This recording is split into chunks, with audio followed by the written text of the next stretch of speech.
a next poll question to go, and then we'll sort of look at the results of those both two polls. Can I just remind you, I forgot to remind you earlier on, if you want to ask a question, and I will do it the old-fashioned way as well, but if you can, go to Slido. Hopefully you've all registered now on Slido. This is true whether you're watching at home or here in the room, and put your click on the questions tab and put your questions in there. If you're in the room here, please put your name. It gives you the chance to do it anonymously, but please put your name, because then if I see a name against it, I'll check if you're in the room, and I'll get you to put the question directly rather than me just read it out. And I will test your catching skills to catch the orange ball over here, the orange skittle.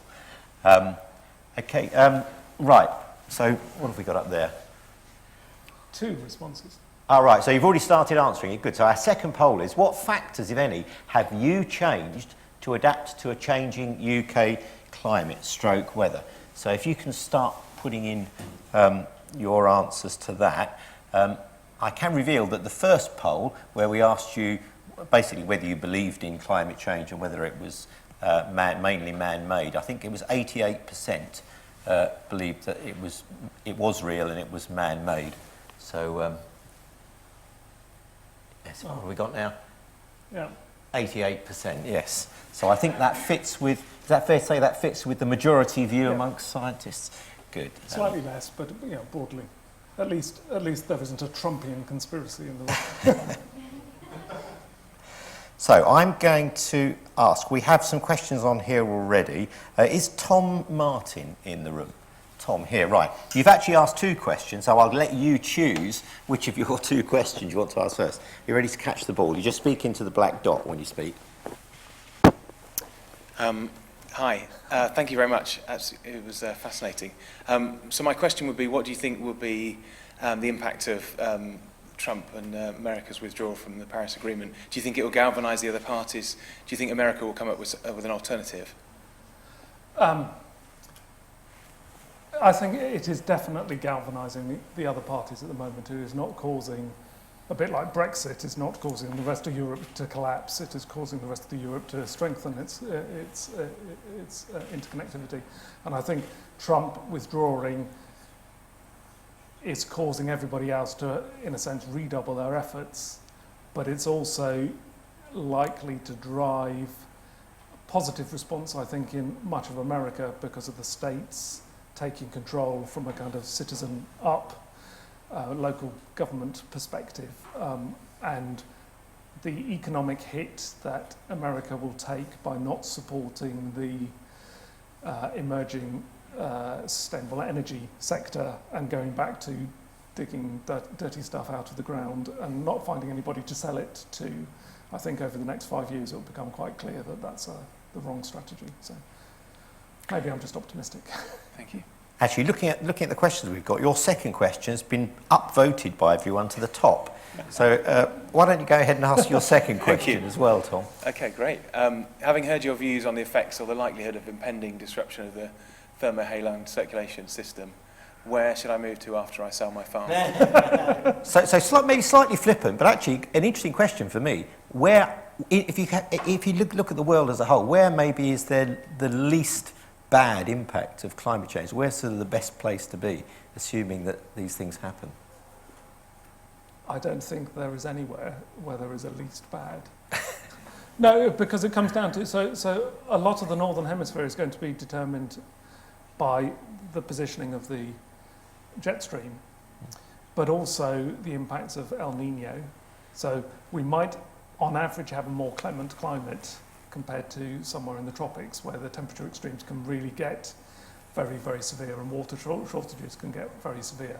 So we might, on average, have a better climate, but all across the Northern Hemisphere, it is likely to be periods where it's not very pleasant at all, whether it is polar vortex or whether it is, changes in the jet stream, the variability, or any of these other large-scale things. So I don't think there's anywhere that's going to kind of be immune.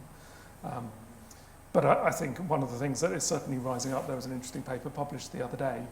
We know about global water shortages, we know about a whole range of other things, but the potential of heat to be a determinant of human health, I mean, we started to feel it a little bit this week. You know, if you go a long way south and add 10 degrees to the kind of very hot periods that they've experienced, then it starts getting frightening. And also the way it interacts with a whole range of other things. So this meandering jet stream can, when it meanders enough, it creates blocking patterns, so you have the same weather time after time after time. And one of the drivers of the smogs in Beijing, as an example, is driven by this meandering. So it's not just it affects the weather, but it also can trap in a whole range of other things which have negative health consequences. And so, you know, sorry, I'm a bit gloomy. That's because I'm so tired. Having spent 2 days in Aswan in August once, I know how unpleasant it can be when you're consistently at around 50 degrees. Do we have Ben Wicks in the audience? Doesn't look like we do. Okay, well, I'll ask Ben's question, because it sort of touches on some of the things you were talking about at the end of your presentation. Do we need to completely rethink the way we... Sorry, that wasn't the one I was thinking of. There's another one he's asked. Where is he? Oh, no, that was the one. Sorry. So, they keep jumping around as I'm reading them. Do we need to completely rethink the way we grow food, i.e. not different crops, but wholly new methods? And what are the possibilities? Wholly new methods. So within the possibilities of the wholly new methods are things like clean meat, lab-grown cellular cultures instead of going through the messiness of cows, or insect as a protein source. Or maybe sort of vertical farming? Yeah, or... so there's a lot of hype around vertical farming in cities, but if on average, on a global basis, each person requires about 0.7 of a hectare of land to produce the food that we eat, it's difficult to imagine how you might fold up 0.7 of a hectare of land per person for London or Dar es Salaam or something like that into vertical. So I think vertical farming will only ever be for high value crops like lettuces and tomatoes and stuff. It won't be, I can't imagine vertical grain agriculture or vertical livestock agriculture in cities. So it's only going to be a small thing. But I think one of the advantages of thinking in that way, certainly for some cities in the developing world where it's a huge challenge to get enough nutrients in, then it's a way of topping up the nutrient stuff. But it also connects people back to the food system. And one of the characteristics of our very global food system is that people don't understand or value or know where their food comes from. And actually, if you see it growing locally, then it's a positive thing, I think. Do we have Will Smith in the room? You got a nice easy throw then, Tom. Just pass it one row back. Well done. If you ask away in the black dot. Hello, evening. My question was that mixed farming systems are often seen as more sustainable, and yet we're sort of looking towards moving to a plant-based diet. How does this sort of reflect, and how might this influence each other? Yeah, well, that's a really good question, because how you think about what is the right thing to do depends a lot on the spatial scale. So on a global level, we have to eat less meat if we are going to meet Paris targets.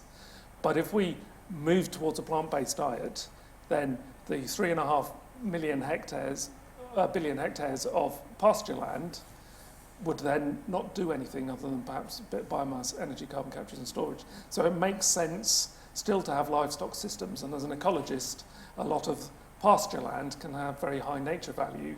So I don't think it, other than some very rabid greenies, people would say the world should move to being vegetarian, but to have more plant-based stuff, less meat.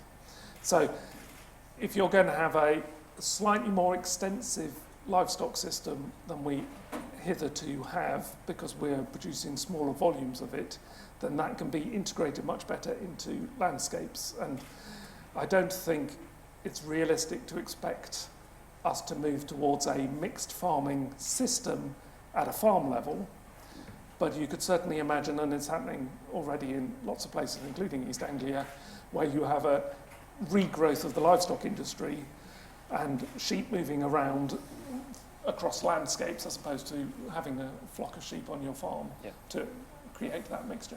But I mean, it's a bit of a crazy system in the UK to have the west side of the country drowning in manure and the east side of the country suffering from having no organic carbon in the soils at all. So we've got to find a way of kind of integrating those things a bit more efficiently. Thank you. I guess also in another sense, in part of your presentation, you were talking about the need that in a scenario where we have more variable climates, it's a better bet to sort of to spread your bets, in effect, rather than sort of back what's the most likely winning strategy. And I guess so that means planting more different things rather than one or two staples. Yeah, no, I think that's the obvious route to bet hedging. And we published a paper a few years ago that looked and showed quite strongly that farmers who grow more variety of stuff have less variability in their cash flow, even if on average they don't earn as much. So there is a definite trade-off between the variability in income and the spread of things that you're doing within the UK. So a diversified farming system kind of makes sense in that regard, and some of the economic drivers might push in that direction, especially with people wanting shorter supply chains. So, and then it makes sense to have more complex rotations, so you can build up soil fertility better, and a bit of mixed farming, you can build up soil fertility and the carbon in the soil, which acts as a bet hedge against drought because it stores more water, better water holding potential and so on. And all of these things work together. And also having a more diversified landscape, you have more habitat for pest control insects to live in. So it tends to suppress the pests. So there was a recent paper which looked at organic versus conventional farming systems and showed that in organic landscapes you have a much greater diversity of insects, but you have an even greater diversity of the pest insects. So you tend to have more insects, but fewer of them are pests. More of them are pest eaters. And so actually having more insects in the landscape through having a diversity of farming practices probably helps in terms of ecosystem services. And sparing the bottle, as one of my colleagues calls it. Now, I know Charlie Wilson isn't in the room because it says here on my screen that he's live streaming. I'm just checking that is the case. You're not in the room, Charlie Wilson. But I'll ask his question on his behalf. How do we influence consumers to move away from a Western diet to local and lovely? And is it the job of retailers, government, or someone else? So I guess this is more a question in the world of politics. It's the job of everybody. So the way we farm is largely set by government making the rules and then market actors driving the market to make it work. And the government sets the rules largely based on what it thinks is a popularity contest amongst citizens. So all of those three things have to work in concert. So when it comes to driving a change of diets, pro-health and pro-environment, it's got to be industry working with government, and it's got to be acceptable to people. And we did some work in Chatham House a couple of years ago about thinking about the climate costs of meat eating. And we did lots of focus groups around the world, and it was quite interesting to have conversations with different cultural groups. But one of the messages that came back was that unless government is signalling strongly, we're going to have to move in that direction, then people tend to ignore it and they say it's a special interest group or it's a fad or something like that. If government signals that in the long run we'll have to move in that direction, then people start paying attention to it. And then once people start paying attention to it, then it becomes easier when government wants to act to get the license to act from the citizens, and then the market responds. So it's not a job of the retailers, and it's not a job of regulation, and it's certainly not a job of citizens only to drive it. We all have to drive it together. And ultimately, as with smoking, the social costs are building up so fast that it's difficult to predict whether it's 5 years or 10 years or 20 years. Then people will start pushing in a different direction. And one of the things, so stop me because I can wrap it on for it. One of the things that frightens me is that obesity is now linked with early onset Alzheimer's, and Alzheimer's bears a lot of similarities in a molecular way to diabetes. So as a young person, you know, the youngsters tend to think they're going to live forever and nothing's going to ever impinge upon them. And, you know, in our generation growing up, lots of people have smoked, and that's gone by the wayside now. But if I was a young man and thinking, well, if I eat the wrong food, it's not that I'm going to get cancer and die in 6 months of painful death. It is I might get Alzheimer's and live with a healthy body for 30 years, but mentally not there. That would frighten me enough to think, yeah, I really have to do something about this diet. So you could imagine social norms changing relatively rapidly in a pro-health direction. And certainly if we adopted in the UK an American style, instead of a national health service, we had to pay health insurance, then that would be a very strong driver for people eating in a different way, because we would bear the personal consequences of that. And so you can imagine all sorts of things kind of changing relatively quickly that might drive this, not just the climate costs. So. I said I'd offer the chance in the sort of the more traditional way. Someone just put their hand up. So does anyone? We have one more question, and then I think dinner's ready. Okay, in that case. So who's got the ball? Will, do you want to throw it? And can you say who you are and then ask your question? Hi, my name is Alan James and I'm representing CPRE this evening, but I'm also a chartered environmentalist. So that's the Campaign for the Protection of Rural England. Yeah, and we're here on the edge of the fens, and one of the effects on the UK agriculture you've not mentioned this evening is the effect of sea level rise. And the IPPC last prediction was that by the end of this century there would be 1 metre of sea level rise. And a few weeks ago there was a statistical study of the effects of the Antarctic changes that are now going on very much more quickly, and that's predicting a 3 metre sea level rise. Yep. So are we going to do something to protect the fens, or should we just abandon them? Well, that's a difficult question for me to answer. I think there are arguments in all directions. I was in Singapore recently and they were having a bit of a similar sort of debate because they effectively have so little land they can't afford to. And they're thinking of building sea walls with the recognition that the cost of building a sea wall and putting on an extra metre every decade, as we realise that we're underestimating the impact of climate change, is huge. And actually, if you've got enough land to have a managed retreat in that terminology, then that kind of makes sense. But then it does impact upon our land use requirements. So this is one of the drivers, I think, why we shouldn't, as a farming sector, be complacent, that we should carry on expecting sustainable intensification of our food system, driving ever more production of food to be thrown away and to make people ill. All of these things are going to come back, and the limited, I mean, one of the things that we say at Chatham House is that land is the strategic resource for this century, like oil was for the last century. That land is going to become so sought after for many different purposes. If you're using land to produce calories that get thrown away, it makes no sense. So. I guess land is one of the few things we can't make more of, although they've tried in Dubai, I think, haven't they? I'm really sorry we have to cut things short, but we don't want all the food to go cold outside. So firstly, I thought it was a really fascinating talk tonight, so please put your hands together and thank Professor Tim Benton.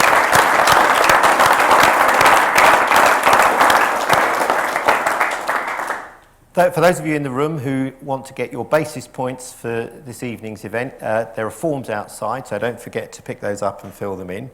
If you're interested in more events that are science-related, Farmers Weekly is organising an event in November on soils. It's a conference on how we can improve the fertility of our soils. If you're interested in that, James, can you put your hand up? That's James at the back, so talk to James over dinner later on. Just to remind you, if you've not seen it, earlier this year we launched a new magazine from the Farmers Weekly stable called Future Farming, which is looking at sort of science and technology and some of the changes that are taking place in agriculture. Go there, you can find out a lot more information on the Future Farming website, and you can register there if you want to get a copy of the magazine. It's actually a free magazine, although we have it's a combination of print and digital circulation. Finally, I just want to thank all of you, those of you in the room, those of you watching at home somewhere around the world. Hopefully we haven't scared you too much. And just to remind you that in 2 or 3 days' time, when the video is edited It'll be available to download from the Farmers Weekly website and from our YouTube channel. And just finally, thanks once again to Syngenta, without whom none of this would be possible. So thanks very much.